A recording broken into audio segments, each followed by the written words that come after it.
apprécié le son? Oh, mais je crois qu'on va faire beaucoup mieux que ça au niveau du son. A tout de suite. Alors vous l'avez compris, la vidéo d'aujourd'hui traite de prise de son, mais plus particulièrement de prise de son lorsqu'on tourne léger. Un setup léger, c'est quoi? C'est une action cam, une GoPro, une Insta360, un smartphone. Et avec ces nouveaux instruments, ces caméras vraiment très légères que l'on a tous au fond de sa poche, on peut aussi avoir un son de qualité, moyennant quelques petites précautions. Aujourd'hui, il y a du vent, comme c'est bien souvent le cas lorsqu'on est en vidéo légère, en montagne ou en sport. Et on va donc faire le tour des solutions qui sont pratiques, abordables. Et puis on va monter un petit peu en gamme également pour voir jusqu'où on peut aller dans une qualité la plus parfaite possible. Allez, c'est parti pour le test.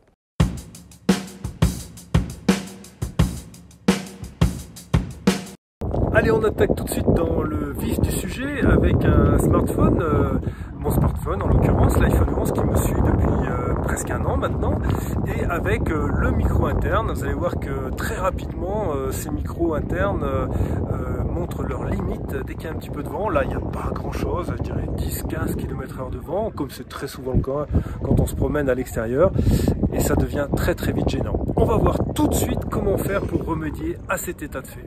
Alors la solution la plus simple, bien sûr, c'est d'utiliser un micro cravate avec une bonnette reliée par un câble à l'iPhone. Alors certes, ce n'est pas le plus pratique, mais c'est certainement le moins cher avec le petit adaptateur Lightning vers RCA, et on a quand même des résultats qui sont tout à fait convenables. J'utilise maintenant un micro sans fil, ce qui est extrêmement pratique lorsqu'on a un smartphone. Alors j'avais quelques réticences parce que jusqu'à présent je n'avais que le Rode Link qui est trop gros pour le coupler à un smartphone, je trouve. Ça va très bien sur un réflexe ou un hybride, mais sur une petite action cam ou un smartphone, c'était vraiment trop gros. Et là j'ai acheté le Saramonic Blink 500 qui pèse 28 grammes pour l'émetteur et 35 grammes pour le récepteur. Vous voyez, c'est vraiment minuscule, ça se place vraiment où on veut. C'est extrêmement pratique et très qualitatif. Alors on peut aussi placer ce petit émetteur sans fil sur un hybride, comme c'est le cas là sur un Nikon Z6 ou un réflexe, ou bien sûr sur toutes vos action cam. C'est tout aussi qualitatif et très pratique. Allez, il est temps de passer au GoPro, donc j'utilise la Hero 8 tout de suite, j'ai aussi la Hero 7, les deux sont assez similaires au niveau qualité sonore. Elle est encapsulée dans une coque Ulanzi, c'est une petite coque qui a son importance, vous allez voir qu'on peut y adjoindre un accessoire qui va nous sauver la mise tout à l'heure. Donc là, toujours pareil, je dirais autour d'une dizaine de kilomètres/heure de vent, donc assez peu de perturbations. J'ai d'autres exemples où le vent est plus fort, vous allez voir que les micros internes sont parfois mis à rude épreuve. Deuxième essai pour la Hero 8, j'ai branché sur le petit adaptateur vendu à prix d'or par GoPro. Donc cet adaptateur vient se loger dans la place qui lui est réservée dans la coque Ulanzi. Et on peut ainsi, de l'autre côté de l'adaptateur, brancher son micro avec une prise jack traditionnelle.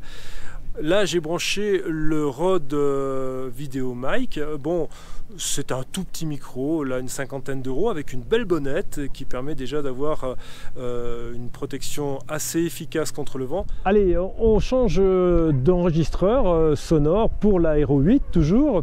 J'ai greffé à la place du Rode VideoMic, j'ai pris le Saramonic Blink 500, donc c'est un petit émetteur sans fil. On a une qualité sonore qui est remarquable, et puis surtout on n'a pas de fil à la patte.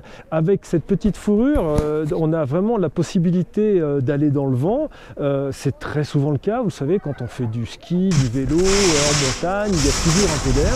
Et là, on a vraiment une possibilité de prendre des vidéos et surtout des enregistrements sonores de qualité, y compris avec du vent ou du déplacement. Mais donc pour en revenir à ce petit émetteur, dans le kit que j'ai choisi, il y a deux émetteurs livrés avec donc un récepteur. ce qui a comme conséquence extrêmement intéressante d'avoir la possibilité d'enregistrer 2 personnes à 2 endroits différents. Alors lors d'une interview ou lorsque vous avez 2 protagonistes qui font du vélo ou du ski en même temps, vous pouvez véritablement enregistrer ces 2 personnes. Pour l'instant, le son est indifférencié, c'est un canal stéréo, on n'a pas la possibilité d'avoir un émetteur sur le canal droit, un émetteur sur le canal gauche, mais c'est quand même bigrement intéressant. Alors Serge, qu'est-ce que tu en penses de ces nouveaux petits micros?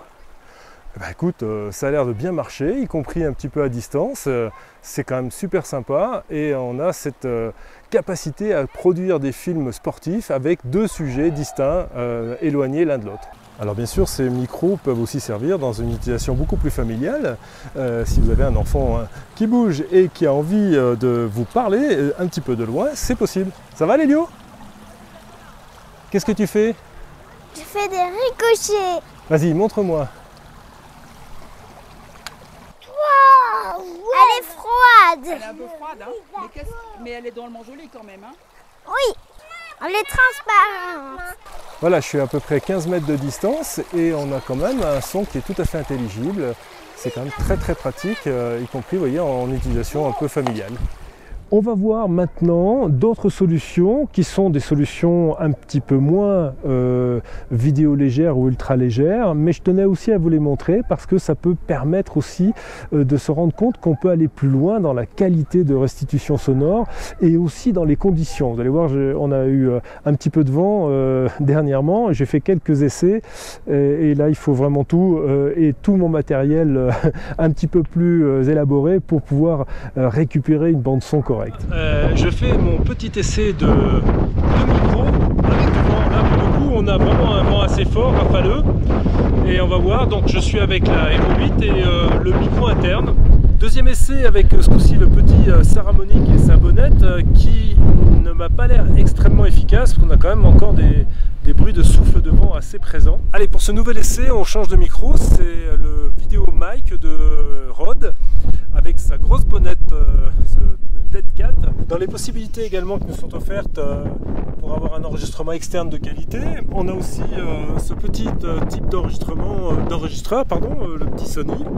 Alors là il est sans bonnette, bien évidemment ça va être assez compliqué d'avoir un son dénué de tout souffle.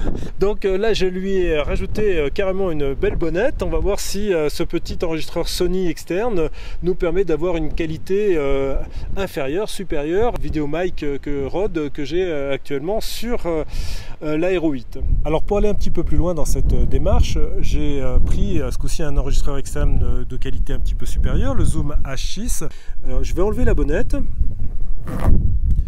Voilà, donc ça vous permet déjà de voir le type de micro que j'ai utilisé. Bien évidemment, là sans bonnette, c'est un peu compliqué.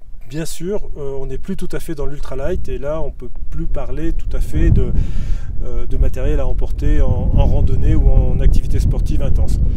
Oula, je crois que là je vais finir par rentrer, la pluie arrive. Alors pour ce deuxième essai avec le Zoom H6, j'ai changé le micro, c'est le deuxième fourni avec le H6. Je vais vous le montrer. Voilà. Alors là, sans bonnette, c'est très compliqué. Voilà, vous avez vu que sans bonnette c'était extrêmement compliqué. Bon, comme quoi la bonnette n'est pas si inefficace que cela. Donc, alors un des grands intérêts également du H6, c'est contrairement aux Action Cam, on a une possibilité de monitoring. Donc là, je contrôle le son et je peux me rendre compte que j'ai un son qui est tout à fait correct. Alors voilà, quand on veut aller vraiment au bout des choses, bon, bien évidemment, ça n'a plus rien à voir avec du matériel léger ou ultra léger. C'est simplement pour vous montrer un petit peu ce que l'on utilise sur des tournages un petit peu plus conséquents et lorsqu'il y a vraiment du vent en extérieur ou qu'on veut vraiment être sûr de sa prise de vue. Donc là, c'est un Dead Cat avec un micro canon, toujours un Rode, et qui est branché sur le Zoom H6. Bon, moi j'aime beaucoup, c'est le NTG2. J'aime beaucoup ce micro qui est relativement neutre et qui a aussi une sensibilité relativement importante. On passe donc du son du micro interne de la Hero 8 au son du NTG2 sur donc le Dead Cat, sous le Dead Cat. Allez, la conclusion, que dire de tous ces essais de micro? Alors d'abord, une chose est sûre, c'est que dès que vous êtes dehors et qu'il y a un souffle d'air, les micros internes sont pratiquement inutilisables si vous voulez avoir un enregistrement sonore de qualité. Heureusement, il existe des solutions. On a vu que la moins chère est souvent aussi de très bonne qualité. C'est le petit micro-cravate que vous allez relier avec un fil, bien évidemment, à votre smartphone ou avec votre GoPro. C'est très pratique, particulièrement en vlog. Par contre, dès que le sujet s'éloigne, ça devient compliqué. Pour cela, on peut utiliser un petit micro canon que l'on va placer sur votre caméra. Et là aussi, on arrive à des bonnes solutions. Après, pour des sujets plus lointains ou plus remuants en vidéo sportive, le micro sans fil est pratiquement indispensable. Et dans ce registre, le Blink 500 avec ses 2 émetteurs est particulièrement pratique. J'ai apprécié globalement sa qualité sonore. Petite remarque quand même, attention, lorsqu'on l'utilise avec le micro-cravate qui est fourni avec le kit, la sensibilité de ce micro est plus élevée et on a tendance à saturer un petit peu le son. C'est ce que j'ai fait dans le début de l'essai, dans le début de ce film. Donc baissez bien, le niveau d'entrée est réglable, baissez bien le niveau d'entrée avec le micro-cravate et remontez-le avec le micro interne de l'émetteur. Voilà les amis, si vous avez des questions, posez-les dans les commentaires, je me ferai un plaisir d'y répondre. Je réponds d'ailleurs absolument à tous les commentaires. Et puis si vous pouvez vous abonner, activer les notifications, ça m'aide beaucoup, je vous en remercie grandement. Je vous dis à très vite pour de nouveaux tests et de nouvelles aventures. Ciao!